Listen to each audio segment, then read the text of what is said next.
watching the English newscast on Future Television. I'm Yumna Naufal, and these are today's top stories.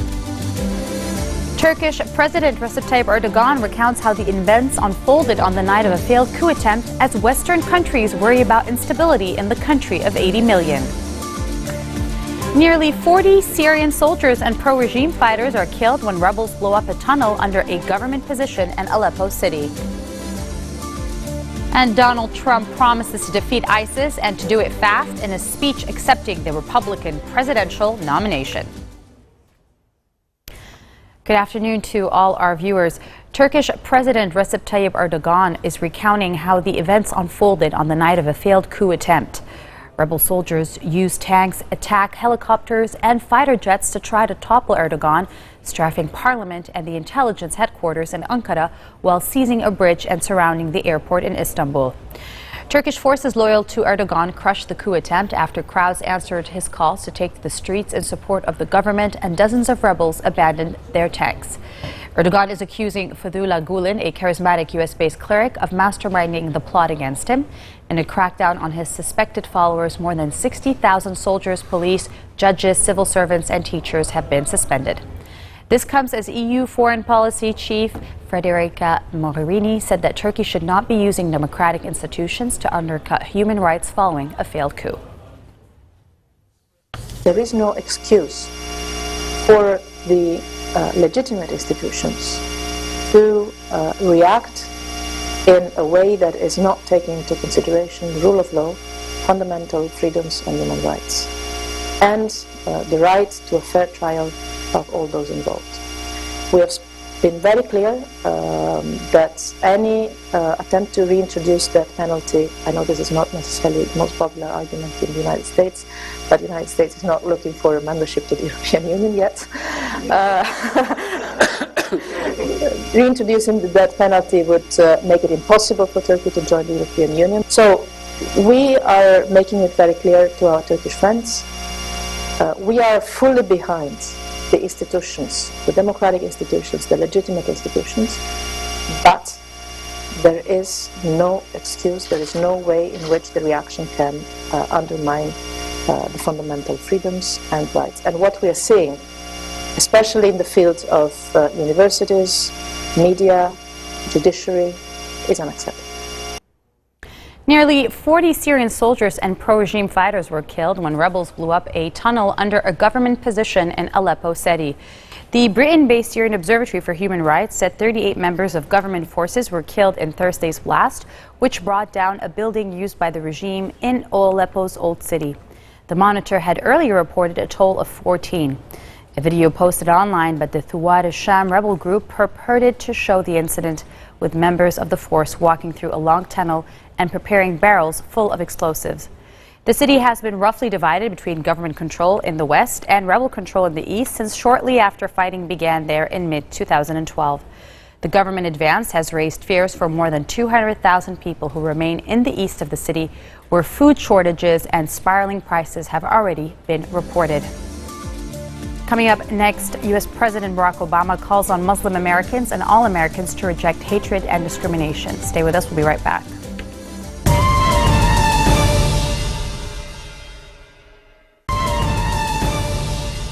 Welcome back. Newly appointed Foreign Secretary Boris Johnson of the UK reaffirmed the British government's position on NATO and its role in global security. Speaking on the sidelines of a meeting on the Islamic State in Washington, D.C., Johnson's comments come in response to Republican presidential nominee Donald Trump saying he might abandon NATO's pledge to automatically defend all alliance members. Well, it's not for me to get embroiled in the election process going on here. The Americans got to make their own choice.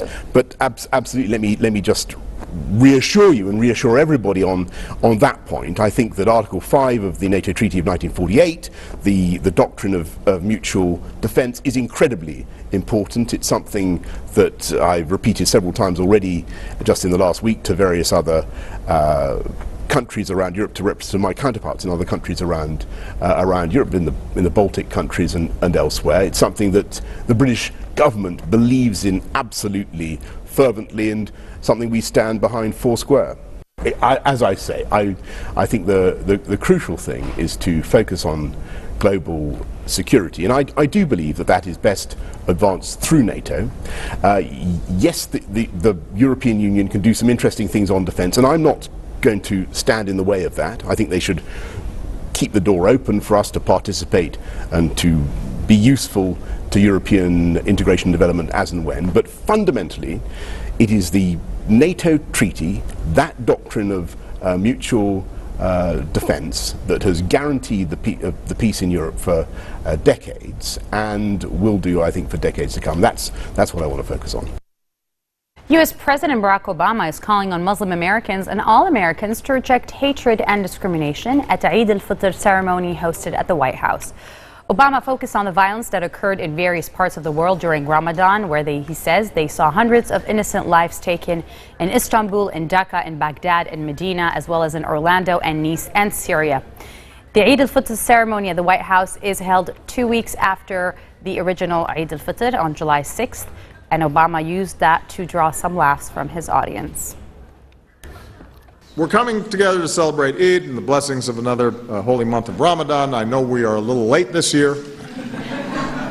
The advantage is that you're not as hungry as you were a couple of weeks ago. But our celebration is just as festive. The food is just as good. For Muslims across the United States and around the world, this is a time of spiritual renewal, a time to reaffirm your duty to serve one another, especially the least fortunate among us. And it's a time to reflect on the values that guide you in your faith: gratitude, compassion, and generosity. Muslim Americans and all Americans have to reject hatred.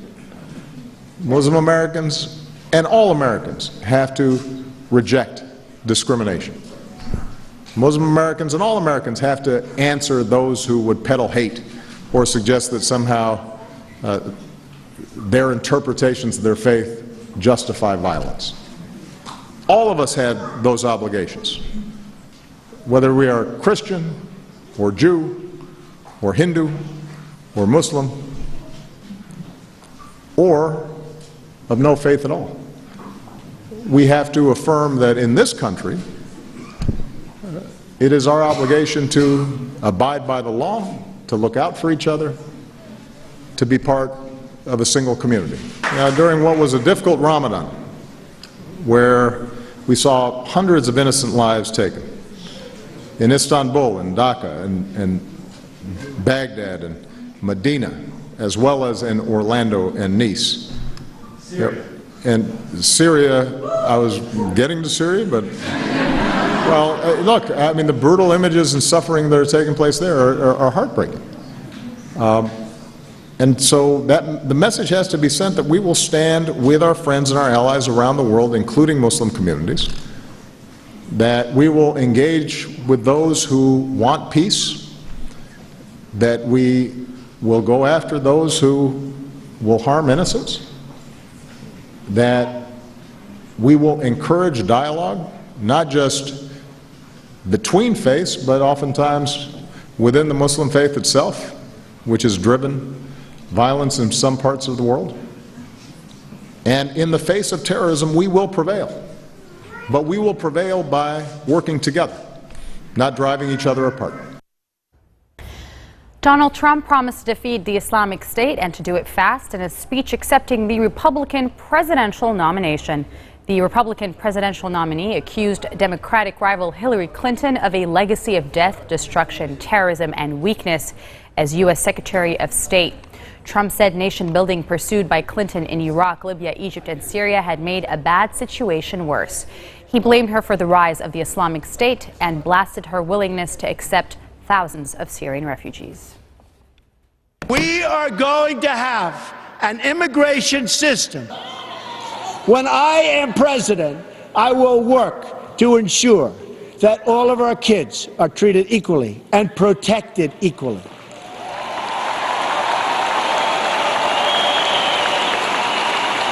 Every action I take, I will ask myself, does this make better for young Americans in Baltimore, in Chicago, in Detroit, in Ferguson, who have really, in every way, folks, the same right to live out their dreams as any other child in America? any other child.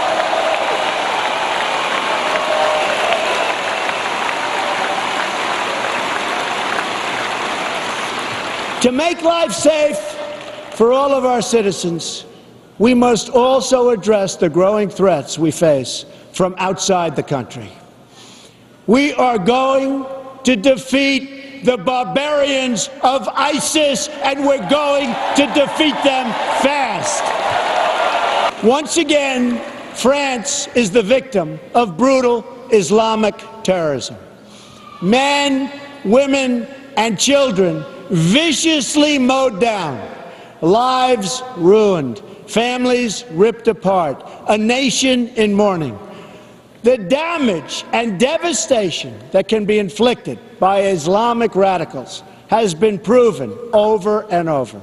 At the World Trade Center, at an office party in San Bernardino, at the Boston Marathon, at a military recruiting center in Chattanooga, Tennessee, and many, many other locations. Only weeks ago, in Orlando, Florida, 49 wonderful Americans were savagely murdered by an Islamic terrorist. This time, the terrorist targeted LGBTQ community. No good, and we're going to stop it. As your president, I will do everything in my power to protect our LGBTQ citizens from the violence and oppression of a hateful foreign ideology. Believe me.